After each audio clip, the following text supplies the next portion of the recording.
Hi everyone, I hope you're keeping well. Today I want us to quickly look at the white potato and the orange one. So last video we talked about the best potato in terms of GI and compared to yam. So today we're looking at potatoes and the best option. So generally for someone going through cancer journey or even diabetics, looking at it from that perspective, the orange one is a better option.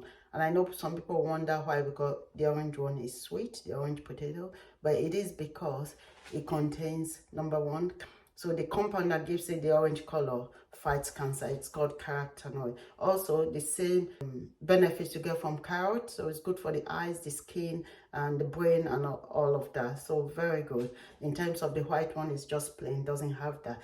This might have a few wins in terms of mineral composition, but generally comparing both, and the orange sweet potato is the best option. Yeah, and what I was looking at in my previous video comparing potatoes with yam was just the GI, because for me, my focus is on people going through cancer, the best option. That's why I'm looking at this comparison, because people ask me what's the best thing to eat.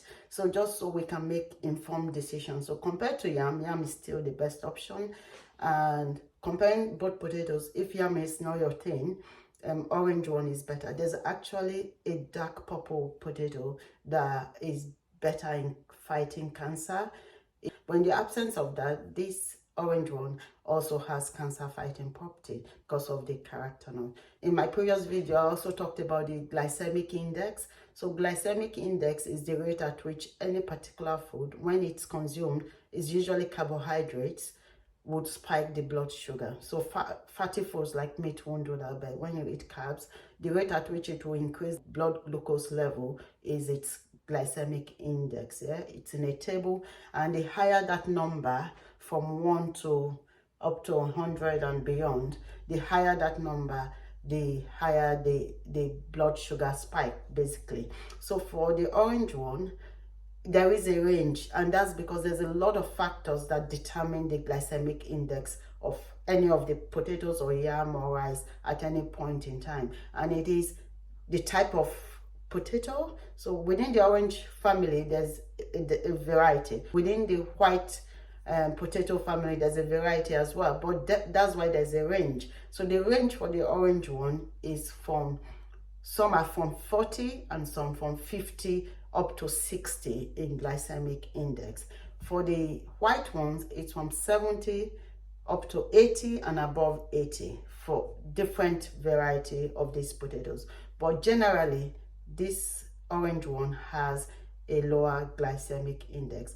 Now, if you fry this and then you steam this gently, this might be a lot more unhealthy because of the method you've cooked in. So the glycemic index depends on the method of cooking, the type of potato, and the state it is being consumed, and a lot of other factors as well. So in terms of the state you consume the potato, the research is showing that when you boil or cook these potatoes and put them in the fridge and then let it cool and then consume after putting in the fridge where it's really cold, what happens is the glycemic index for any of these foods reduces.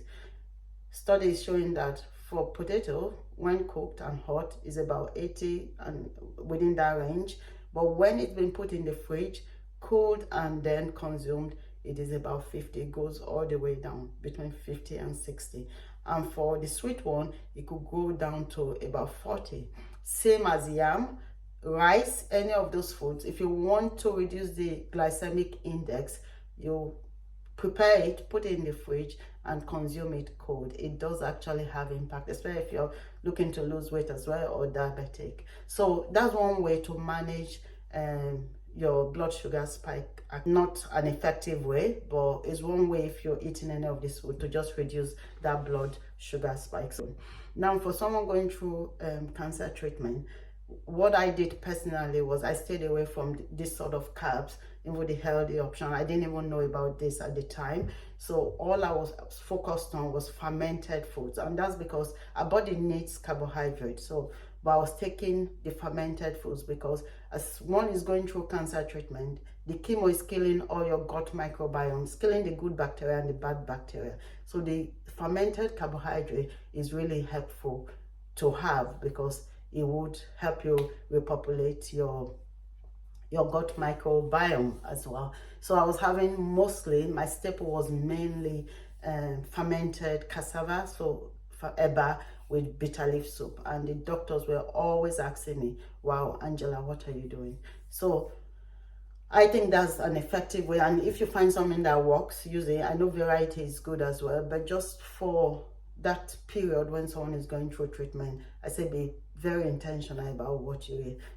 Post cancer treatment, I would have a bit of this, and like I said in my previous video, maybe just about 20% and 80% of vegetable and protein if you're not a vegetarian. If you must have potato during cancer treatment, this is also a better option. But there might be people who are looking to put on weight. If that's your aim, then this is a better option. So it just depends on what the aim is. There are people that actually need to put on weight. So if that's what the problem you're trying to solve, then do go for the white one. Yeah, so that's what I wanted to share. I hope you find this useful. Please share this video with your friends and loved ones, and if you haven't subscribed to this channel, please do. Yeah, and leave your comment. If you're enjoying the content you're getting, please subscribe so that we can continue to produce similar videos. So thank you very much. Look after yourself, and God bless you.